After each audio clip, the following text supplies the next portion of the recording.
Hello friends, मैं हूं ताहिर फलक और आप सुन रहे हैं English grammar and vocabulary.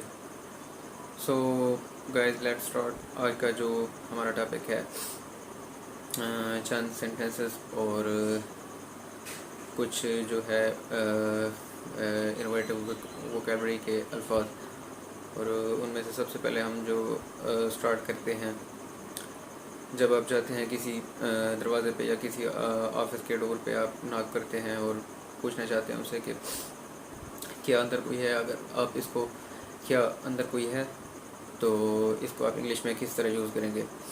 So is there anyone in the room, इसकी इंग्लिश ये होगी, यानी क्या दरवाजे क्या रूम के अंदर कोई है। और इसके जवाब में अगर आप इसका जवाब देना चाहें तो आप इसका जवाब yes there is someone in the room. So guys, आपको एक और बात पता चलो यहाँ पे कि एनीवन और जो है समवन के जो मीनिंग है वो बिल्कुल सेम है। और पहले जुमले में हमने क्यों एनीवन यूज़ किया है, और दूसरा जो सेंटेंस था उसमें हमने क्यों समवन यूज़ किया, yes someone in the room.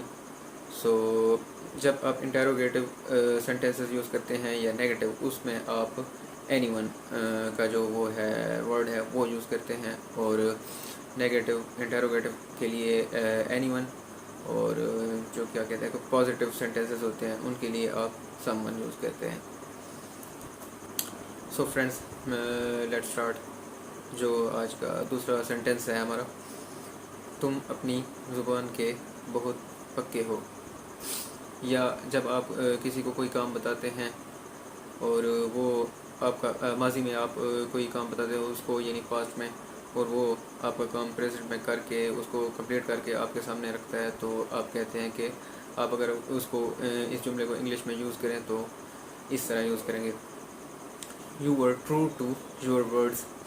You were true to your word, यानी तुम अपनी ज़ुबान के बहुत पक्के हो या पक्के थे, तुमने जो वादा किया था वो वादा पूरा किया है, यानी you were true to your words.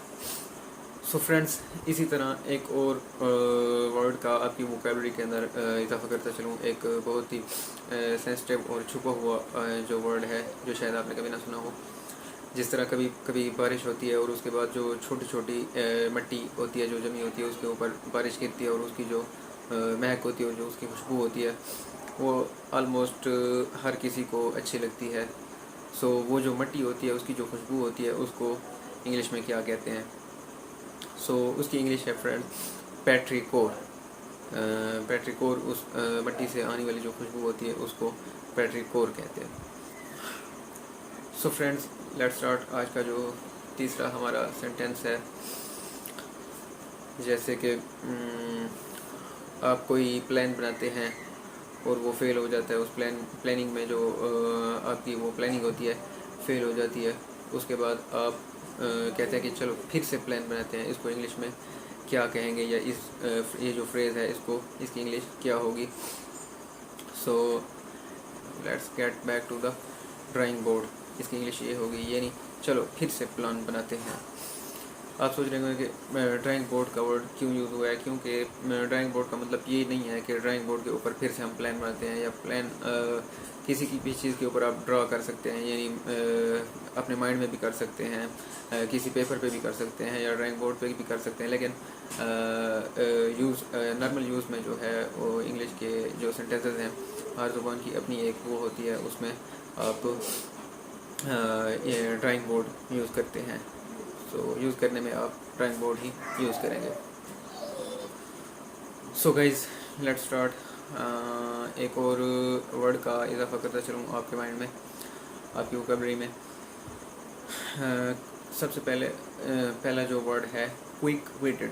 Quick witted उस इंसान को कहते हैं जिसका माइंड जो है वो बहुत ज़्यादा काम करता हो, यानी बहुत तेज़ी से काम करता हो। जब आप उसके ऊपर कोई पहेली डालें या कोई ऐसी वैसी बात कहें जो वो फ़ौरन ऑब्ज़र्व कर लेते हैं, उन किस्म के जो उस टाइप के जो बंदे होते हैं उनको कहते हैं क्विक विटेड, या आप उसको शार्प विटेड भी कह सकते हैं। यानी फ़ौरन आप अगर कोई उनके ऊपर पहेली डालते हैं या कोई बात करते हैं, उनको वो फ़ौरन ऑब्ज़र्व करके आपको उसका आंसर दे देते हैं। इस टाइप के जो इस टाइप के जो इंसान होते हैं उनको शार्प वेटेड या क्विक विटेड कहते हैं। So guys let's start. इसके जो अपोजिट होते हैं तो होता है कि जो ज़्यादा माइंड रखते हैं, ज़्यादा मतलब है क्या स्मार्ट होते हैं, शार्प होते हैं, क्विक विटेड होते हैं, उसके अपोजिट होता है डल विटेड। डल विटेड उन लोगों को कहते हैं जिनका दिमाग बहुत थोड़े पैमाने पर या बहुत कम लेवल पे काम करता है। He is dull witted. इसके ऊपर एक फ्रेज़ बना लेते हैं जैसे कि ही इज़ डल विटेड, यानी वो बहुत कम दिमाग का मालिक है, या वो बहुत उसका जो दिमाग है वो बहुत कम काम करता है।